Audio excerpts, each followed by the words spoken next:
Okay, thank you. Ms. Freshour, you've Yes. made no secret that your opponent's support of the president is one of the main reasons you're in this race. So please tell us why, and uh, and also then what you're hearing about that from the people in your district. It's not one of the main reasons. It just because he has a constituency of one person. He just wants to please the president, and often to the detriment of our district. Mr. Jordan just said the president does what he says he's going to do. He said yesterday he wasn't going to respect the will of the people, and he wasn't going to commit to peaceably transferring power should he lose. That's a terrifying reality of what this president said. He previously said he was going to hold the National Republican National Convention at the White House, and he did. He said he was going to pull out of, and he was going to leave the Kurds to fend for themselves. He did that.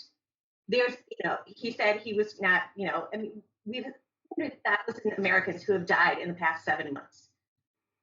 The president has refused to do what he said. Thousands of them have been in the fourth district. With the support of Mr. Jordan, don't do what is in the best interest of America. They don't do what is in the best interest of the American public.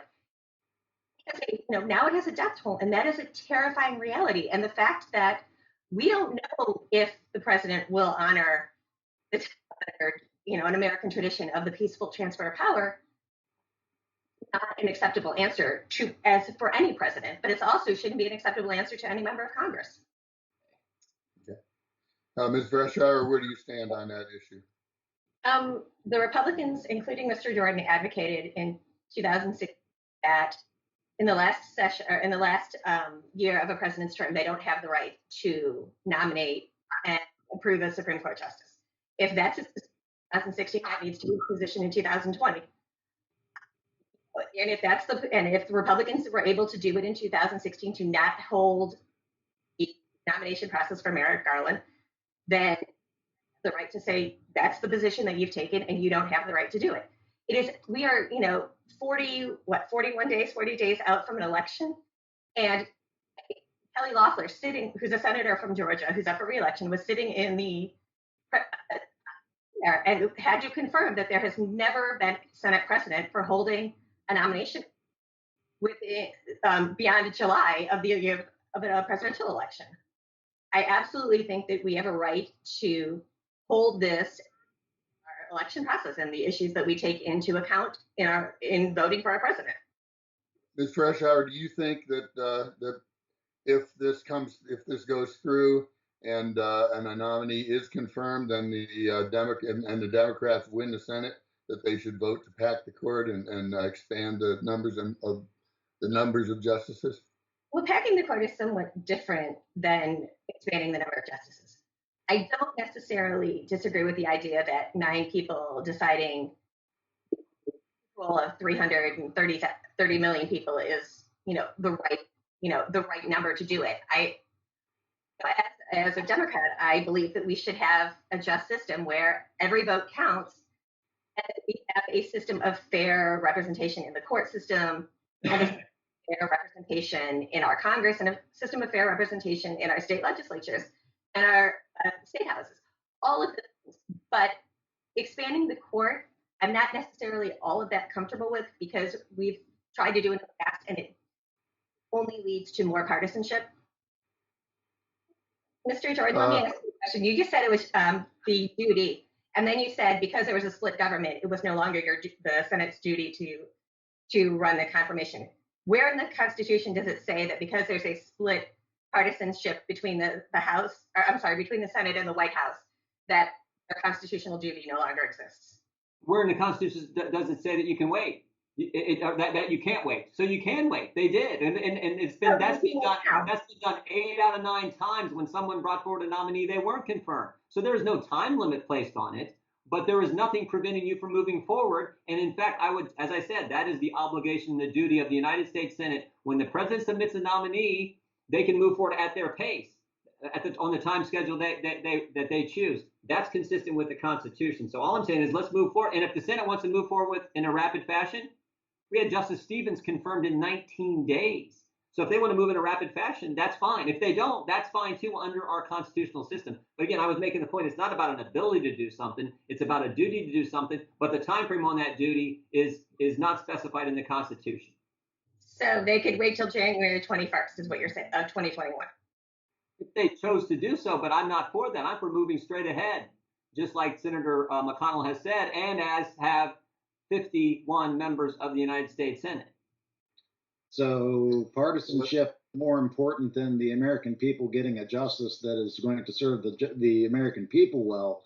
It's more important that this is a game of partisanship, which I don't think is what our founders intended. I think it's important to have 9 members on the Supreme Court, especially when the Democrats are trying to win this election after the election, especially in Pennsylvania, where you're going to have a 4-4 split on the court potentially when Pennsylvania is counting ballots 3 days after Election Day, and they're saying that you can count those ballots even if the postmark is not distinct, postmark date's not distinguishable on the envelope that's sent to the Board of Elections with the ballot in it. You think that's a good situation for the country? So I would much rather have 9 justices on the court where we can deal with that kind of situation that the Democrats are creating. You saw the federal judge in Wisconsin just said 2 days ago that you can count ballots 6 days after the election. In Michigan, a state judge said that you can count ballots 14 days after the election. This is scary where the Democrats want to go, and this idea that they're trying to win the election after the election is it concerns me greatly. And I think that's one more compelling reason why you should move ahead and make sure we don't have a 4-4 split on the United States Supreme Court.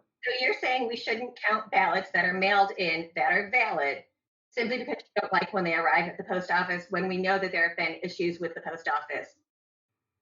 I'm saying that in Pennsylvania, they are saying you don't have. Are you saying it's okay to count ballots that were sent to the Board of Elections after the election day? I'm saying if they were mailed properly, they should be counted. Yes. If they're postmarked after the election day, so their ballot was sent in after the election took place, you're confirming what so many Americans are afraid of. And that's why I've been saying now for the last couple of weeks, literally to win this election after the election. I get all right, wait, hold on for a second. Yes, what I said was all valid votes and ballots are counted.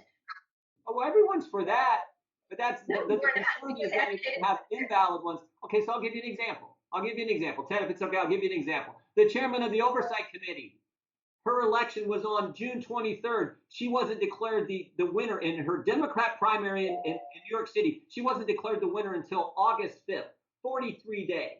Guess what the time frame is from November 3rd until when the Electoral College meets on December 14th? 41 days. There were 60-some thousand ballots. They had 13,000 ballots had signature problems and postmark problems. So that's one congressional primary that took longer to figure out than what the law requires when we have an election and when the Electoral College meets. This is scary where the Democrats are trying to take things, particularly in what we know are those critical states, Pennsylvania, Michigan, Wisconsin.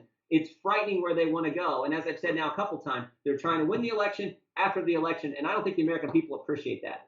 Okay, Ms. Freshour, what's your opinion of the makeup of the district? The last 3 times Mr. Jordan ran, he was opposed by a woman from Oberlin, which is the most liberal corner of the district. You're from Marysville, which is about as far away from Oberlin as you can get and still be in the district.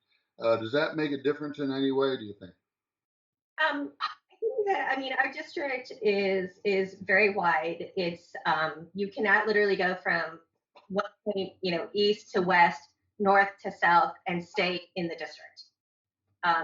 Gerrymandering was done so that voters were picked by the elected officials. And Mr. Jordan's correct. It is a state legislative issue. But as we've seen in the Ohio State Legislature, we have mass corruption with the Republicans. They have their second speaker in a row who's been arrested for fraud. And these were lines that were drawn to protect Republican power in a absolutely 50-50 state.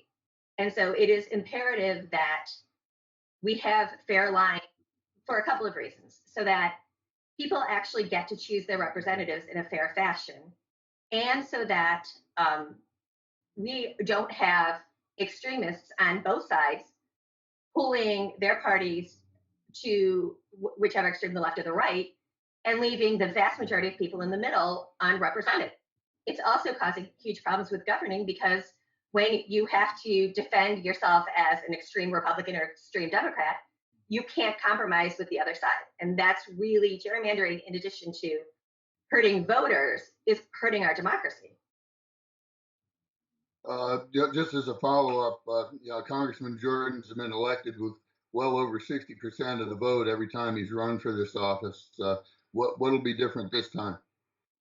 I think there's a couple things. I think that Mr. Jordan has caused, and this is at least from what I hear from voters who are Republicans, Democrats, and independents, they don't like the fact that their congressperson is being made fun of on Saturday Night Live, or when they, after a hard day of taking care of their families and working, they want late night TV and their congressman's being made fun of. Like the fact that he isn't representing them, and they don't like the fact that he is a conservative one person when they need help, when he's, denying, wearing a mask, the simple things that a member of society should be willing to do to protect each other, he's not willing to do for them. I think that Republicans, and I have had a couple, it happens relatively frequently, where I'll have older Republican men whisper in my ear, they'll pull me close and whisper in my ear and be like, you have to beat him, he's awful. And you have to vote against him. That's part of the contract in this. So people are really sort of, I think they're getting very tired of all of it, and they just want some calm, and they want attention, and they want to know that the people who are representing them are supporting them and fighting for them. Okay, Mr. Perkins, I'm sorry, I don't know where the Scala is, or even how to pronounce it, I guess. But thank you. I just want to interject that it appears we've lost Mr. Perkins. We should just continue on and hope that he rejoins us. I have not received a message from him yet. Okay. All right. What is Ms. Freshour? What's your response to what the congressman just said? I've seen Mr. Jordan in public, in very close proximity to people, not wearing a mask. I've seen him put it in his pocket. It's not a force shield. It doesn't work if you're not wearing it. It is imperative that we all take care to ensure that we aren't endangering other people, that other people aren't endangering us, and that we can then pass it on. We know that it's an invisible virus. We know that there are an enormous amount of asymptomatic people that we all proceed and presume to, so that we can actually ensure that we're taking care of and we're treating this virus seriously, and we're trying to protect the people we love and the people that we don't even know. Okay, Ms. Freshour, what's your opinion of the cancel culture? Do you think it's as big a problem as your opponent does, and how do you regard the ridicule that's going around? Well, I mean, he talks a very good game about how the cancel culture is bad, but as soon as President said we need to boycott Goodyear, which provides hundreds of good paying jobs in Ohio, he's right on board with that. That's cancel culture too. He continually talks about how we should be able to debate it, and we should be able to have fair and robust discussions and things like that. But we can't do that if one side refuses to act using the same basic set of facts that exist in reality, as opposed to one that exists in conspiracy theories. So cancel culture is based on the time-honored Republican approach to letting the market decide. There are, and that's where it comes from. So people have the right, if they don't support what a company is doing, or if someone is doing it, they have the right to speak out using their First Amendment rights to say this is wrong. They have the right to and just as Mr. Jordan and Mr. Trump have the right to say that they should boycott Goodyear, we have the right to say that's absolutely wrong and to support Goodyear. But we also have the right to say that if a company is conducting, racist and anti-Semitism, that we have the right to call that out. Or if they're employing people who are actively, threatening violence, that we have the right to call that out as well and hold, as part of a market approach, them accountable. What about the issue of a football coach wearing a T-shirt and almost getting fired? Do you think that's gone too far, or how do you respond to that? Well, I mean, to be fair, it wasn't a conservative newspaper. He wasn't wearing a Fox one. He was wearing one that only traffics in dangerous conspiracy theories, racism, xenophobia, and anti-Semitism, Islamophobia. So it was, but he's also a paid member. He was also paid by the taxpayers. So he is accountable to those same taxpayers, just as Mr. Jordan is, just as I would be if I had the job as well. Okay, thank you. If I'm not mistaken, this is your first run for political office of any kind. I wondered if you'd describe what drove you to start out at this level and compete for this seat in Congress. Were you recruited, or is this something you wanted to do? And go ahead. Oh, no, I'm sorry, I didn't mean to cut you off. If you want to finish. That's right. Oh, I was just going to say, I never, envisioned myself running for office. I have spent my life either studying policy and trying to enact policies that help people better lives, or I spent it in civil litigation, helping people and fighting, to ensure that people get at least some compensation, if not justice, for wrongs that have been committed against them. I was very concerned about the representation in the 4th District, not only because we have a congressman, as I said, who is accountable only to a constituent who's not actually in our district, but also the fact that time and time again, I hear from people that they don't have a champion who will fight for them in Washington. They can't call Mr. Jordan's office and say, hi, I can't, my Social Security check is late. Can you help me? Or they don't have any sort of constituent service support. And that is absolutely unconscionable, because as a representative, you have two main jobs, and that's to service your constituents and legislation that will better America. And so those really knowing that hadn't happened was really what drove me, knowing that I could, in this instance, if I were, lucky enough to earn the support of the district, I could do the job. I could I understand the legislative process well enough that I could be a participant in it very quickly. But I also understand how important constituent services is. And so building a robust constituent services program, I knew I could do that as well. Ted, anyone else? Yeah, so I would actually like to hear from Ms. Freshour for her responses or reactions to what the congressman just said about, any of what he discussed. Thank you. Absolutely. Thank you so much for giving me the opportunity. The first question I would ask, and in response to Mr. Jordan's response on healthcare, the 10 years, where's the plan? Where's the counter plan that for Medicare, to protect the Medicare expansion that will protect people with pre-existing We conditions? had the plan, and John McCain went like this. Well, we had it. John McCain went like this. Right? We had the plan. It lost by one vote in the Senate. We had the plan. You can look. You can go read it. We'll send you a copy. Like 50 some votes in the Senate. Okay, so where's the new plan? If the court is going to say the ACA is unconstitutional, which right now in a 4-4 divided court will stand, what happens to the people who have? Where is your plan? You said, well, we'll just work on a plan. We'll get a plan. It's been 10 years. Where is the actual plan that accomplishes what you're claiming will happen? We'll go back to. We'll show you the plan again. I can get it for you. The plan that we passed in the House back in 2017. I can get you a copy of that plan if you'd like to see it. I would love to see it, because you can get it. It's public. I understand it is, but I want to see where the current plan is. Where's the one in this Congress that you've put in this Congress? Where's the plan in this Congress? The one that Nancy Pelosi would let us pass. That one? You mean the one that Nancy Pelosi would let us pass? Yeah, their plan is to take away everyone's private health care. That's the plan in this Congress. The Democrats plan to take away everyone's private insurance. Democrats want to take things away from the American people. That's the plan. Congress that passed. Unfortunately, in the Senate, John McCain went like that. Gaslighting and lying isn't leading. No, I'm telling you the truth. Where's the plan? Here's the plan. For all, Medicaid for all. Said. In this Congress, in the next the next Supreme Court term, to end what happens to all of those people? Because they will no longer be able to. The system, if it's unconstitutional, there's going to be hey, You've got 3 years to get off of it. It's unconstitutional. Pre-existing conditions will be back completely legitimately. People will be kicked off Medicaid. Where is your plan? Now, as we said, we had the plan. We have the plan, and I'll be happy to get a copy to you if you can't figure out how to. I have a number from this Congress.